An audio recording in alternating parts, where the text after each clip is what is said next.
For our first presentation, Professor Ralph Rayner. He's co-chair of the Operational Oceanography SIG and editor-in-chief for the Institute's Journal of Operational Oceanography, who will be presenting on the role of ocean observations in supporting the blue economy. Ralph, please.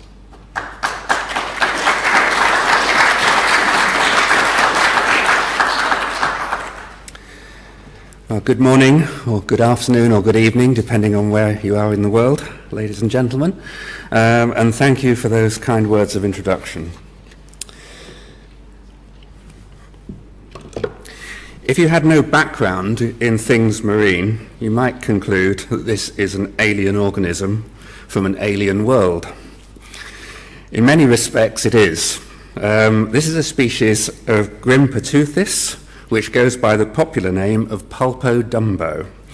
It's a species found only beyond a depth of 3,000 meters and has been observed at depths in excess of 7,000 meters. The ocean really is an alien world in many respects.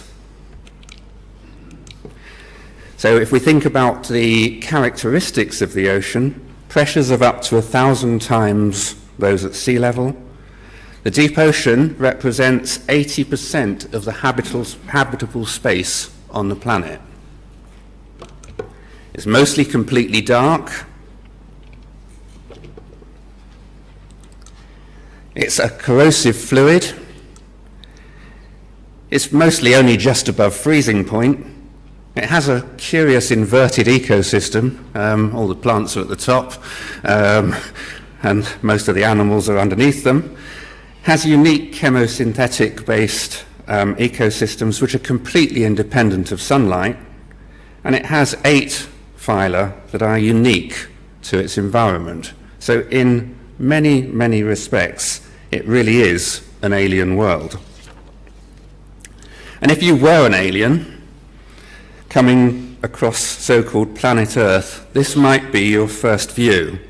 A pale blue dot from a distance of 800 million miles, just as you swung past Saturn on your way for a surprise visit. As you got closer, the predominantly blue sphere would become more obvious, and in stark contrast, the by now visible grey-brown of its orbiting moon. Closer still, and swinging past the barren atmosphere-less and lifeless moon, you would see this stunning blue ocean planet. This is, of course, one of the most iconic pictures of all time, which changed forever our perception of our own world and led many, including Arthur C. Clarke, to rename planet Earth Planet Ocean. As inhabitants of the dry land parts of this predominantly watery planet, the oceans have, for most of our history and prehistory, been an entirely alien world of mythical creatures and great perils. An alien world where the only use made by us humans was for some risky trading activities, coastal fishing, and sometimes as a theatre of war. All this changed with the advent of global world trade. This is the American clipper Flying Cloud, one of many sailing ships plying the oceans in the 1800s. She set records for Atlantic crossings and voyages to Australia. Achieving this was in part due to an early example of the use of operational ocean data to optimize these voyages. Here, the use of the term her for a vessel is particularly pertinent, as very unusually for the time, her navigator was a woman. Now, we all know the story of this gentleman and the winning of the Longitude Prize. John Harrison's invention of the marine chronometer resulted in a revolution in ship safety and provided the basis for one of the most intriguing stories of an artisan versus the scientific establishment. Less well known is this individual, one Matthew Fontaine Maury. A personal hero of mine, he was responsible for an equally impressive development which made enormous contributions to safety at sea and the optimization of the passages of ocean sailing vessels. This was not a tangible invention, but more an idea for how to collect, organize, and use ocean data. More than 150 years ago, Matthew Fontaine Maury set out a plan to organize accumulated information from ships' logs in a greatly simplified way. organised, and to use his words, in such a manner that each may have before him, at a glance, the experience of all. This was an early version of what we now know as crowdsourcing and citizen science.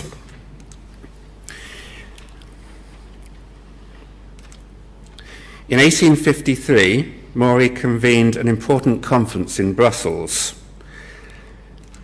The conference established the basic principles of what today we term operational marine meteorology and oceanography, those principles being common standards and formats for data collection, common standards of data quality control and analysis, and free and open exchange of data and information for global public good. He delivered the first systematically derived charts of global marine winds on the basis of the analysis of ships' logs, global marine winds, waves and currents, and laid the foundation for operational marine meteorology and oceanography as we see it today. The Brussels conference led directly to the eventual formation of the World Meteorological Organization in 1947. Maury published a seminal book on oceanography and the first book describing what would later be termed operational oceanography. The Physical Geography of the Sea is still a good read and remarkably accurate in its conclusions. I'm lucky enough to have an 1883 edition of this book, so if anyone would like to look at it over the coffee break, I have it with me.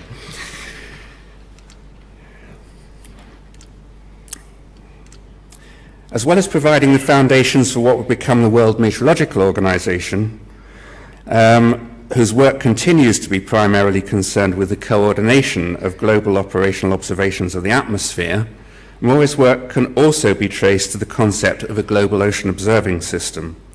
Global Ocean Observing System, or GOOS, serves a similar function to WMO for the ocean, coordination of global ocean observations. It is linked to the work of the WMO via the Joint Commission for Oceanography and Marine Meteorology.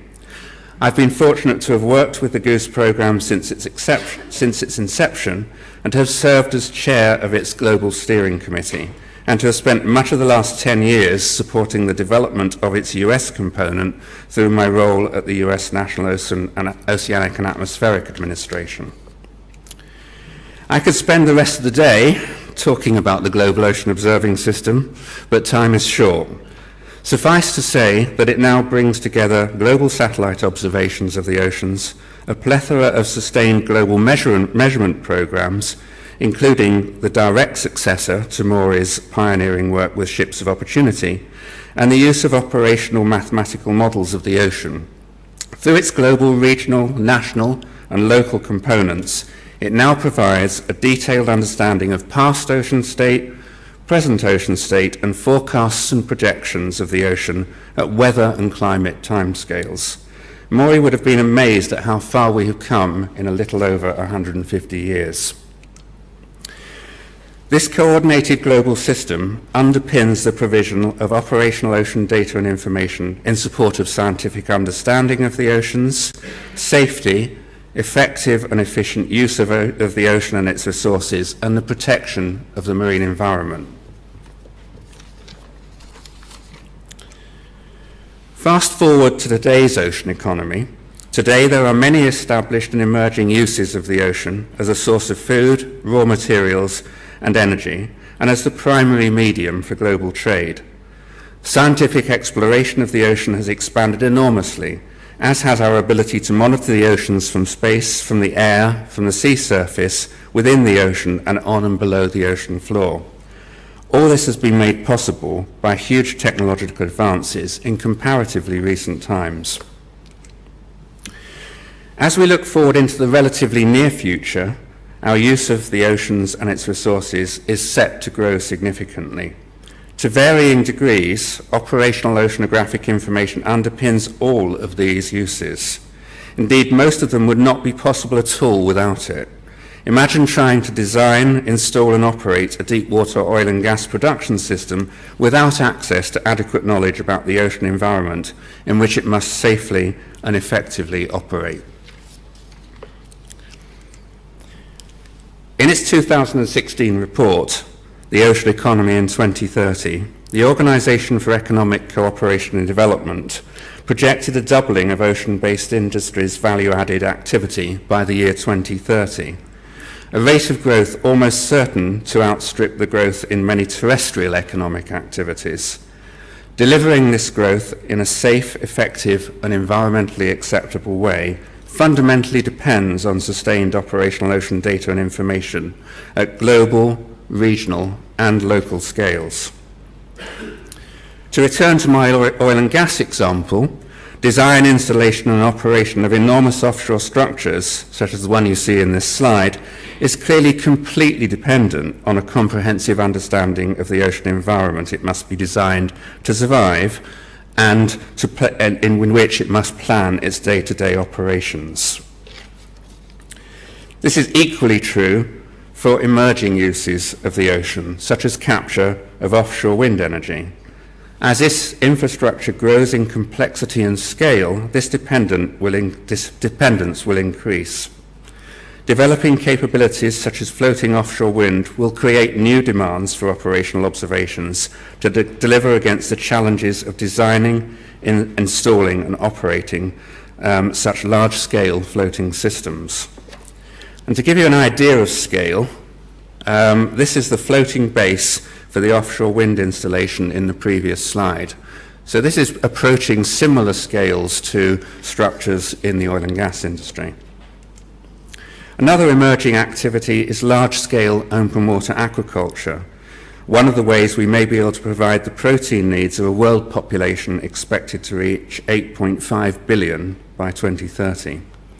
Worldwide, aquaculture has already exceeded the protein production of wild fisheries, with sheltered coastal sites largely utilised, and with growing environmental concerns about shallow water aquaculture, use of open water environments is set to grow. What you see here is the first of a new generation of open water aquaculture facilities being towed into position offshore Norway. Ocean data and information needs associated with the design, installation and operation of this sort of facility are considerable and could not be fulfilled without well-founded operational capabilities. And uses of ocean and coastal waters, as uses of ocean and coastal waters proliferate, so too does the demand for ocean data and information to manage the interaction in the interests of safety, effectiveness and environmental protection. And I've just shown a few examples here of different uses mapped onto the same base map, showing just how complex the interaction of all these different uses can become. With that spatial extent of uses, it illustrates that you need data and information to manage them effectively and their interactions effectively, avoid conflicts, and manage the overall use of the ocean in a manner that preserves and protects a healthy and diverse marine environment. At a global scale, we have even bigger challenges if use of the ocean and its resources is to be truly sustainable.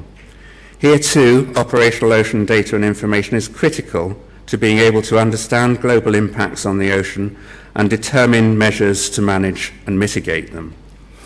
Of course, this extends beyond the oceans and into the atmosphere and terrestrial environments, given the fundamental importance of the oceans in driving the planet's weather and climate, providing much of the oxygen that we breathe, and being the predominant component of the hydrological cycle, controlling the distribution of water that we drink and the crops that we grow. So now I turn to the activities of the Institute's Operational Oceanography Special Interest Group. One of our roles is to provide the Institute with an interface to the acronym soup of organisations concerned with ocean observation, measurement and forecasting, including supporting the Institute's status as an observer to a number of the relevant international bodies, such as the Intergovernmental Oceanographic Commission. The SIG also plays a part in supporting and interfacing to studies of economic activity associated with production and use of ocean data and information. An example is a recent study of the United States businesses that support the production of the technology to make ocean observations and measurements possible, and the commercial intermediaries that turn the resulting data into information supporting safe, economic, and environmentally acceptable use of the ocean and its resources. The SIG also plays a role in training the next generation of metocean engineers and scientists through its engagement with universities and its support of the Metocean Awareness course, jointly offered with the Society for Underwater Technology. The SIG also provides input to the development of relevant procedures and standards, such as this recent Metocean Procedures Guide for Offshore Renewables, produced by the Offshore Renewables Special Interest Group. Last but not least, the Operational Oceanography Special Interest Group supports the preparation of publications and conferences. As well as supporting the IMarEST Journal of Operational Oceanography, the SIG runs a series of conferences under the banner of Oceans of Knowledge. So here is my opportunity to promote our next event, and your opportunity to find out more about the future ocean economy and the ocean observation and other technologies that will enable it. With a keynote presentation from the lead author of the OECD Ocean Economy 2030 report, this is your chance to hear about the latest work being done on quantifying and forecasting future use of the ocean and its resources, and to hear from a range of excellent speakers representing emerging ocean economy activities, such as seafloor mining, open water aquaculture, and floating wind, and from engineers and technologists developing the infrastructure and tools that will make this future possible. I conclude with another iconic image of planet Ocean. This is the first whole Earth image of the Earth, so not a composite, taken from Apollo 17. This predominantly water-covered planet is our only home. We must manage it in a responsible and sustainable way for ourselves and future generations. To quote the old business adage of "you can only manage what you measure," operational ocean data information is a vital ingredient of being able to achieve this. Thank you for listening.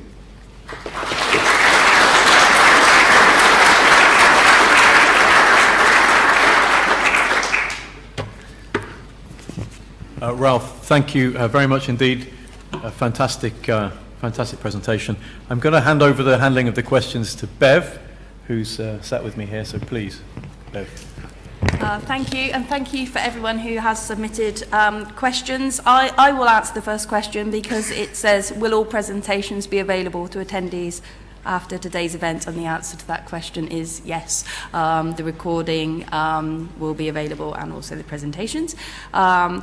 If we don't answer a question now that you have submitted via Slido, be assured that they've been put aside for the panel discussion. So there are a couple of questions coming in that people know are quite broad, so we will deal with them. But for Ralph, your first question, are you concerned with the effects of climate change on the oceans, and what can we as the IMarEST do?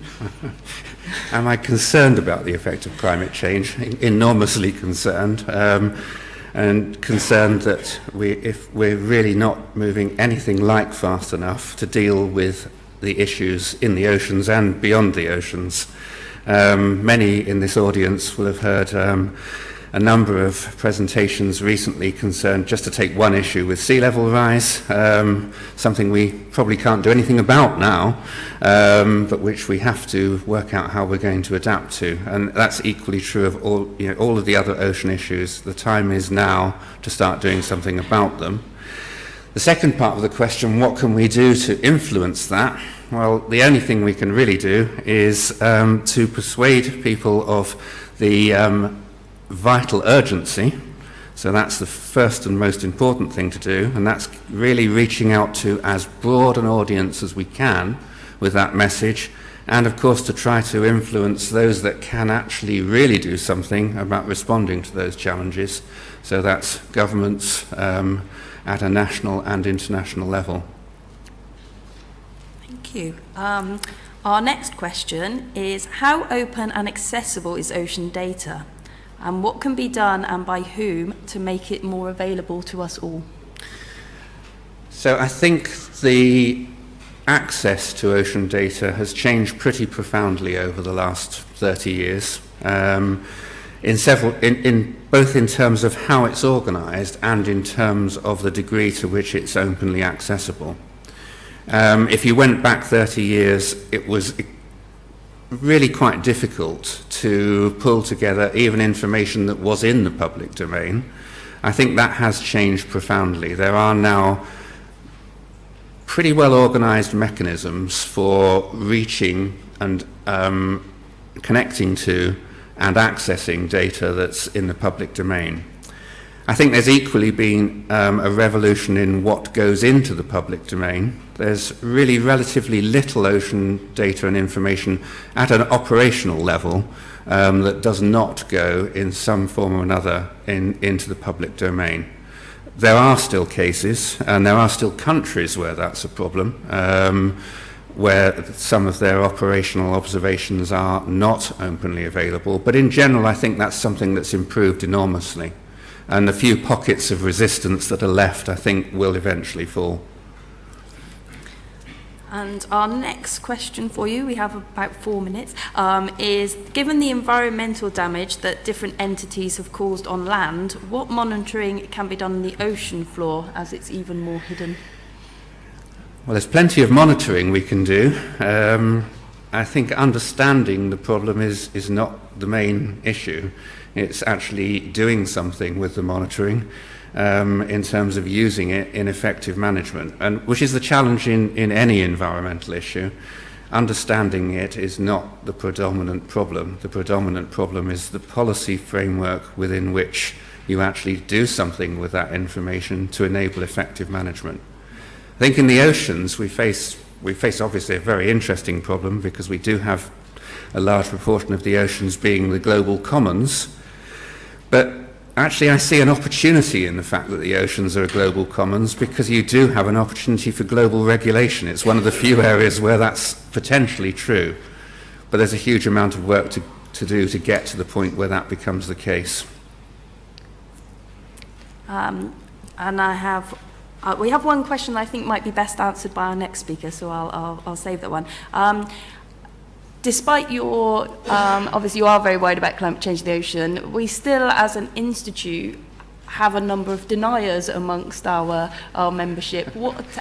How do you believe we can best as an institute influence those deniers? I find it completely unbelievable that anyone can now believe that climate change is not for real and that it is not caused through human activity. The weight of evidence is so overwhelming now that it's an act of self-deception. That's the message.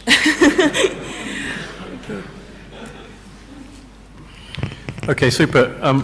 Thank you again, Ralph. Just as an interesting point, one of the recent activities by the TLB was to engage with across all our SIGs in terms of climate change to come up with some sort of agreed position and view. So it speaks to the work that's been done. But thank you again, Ralph.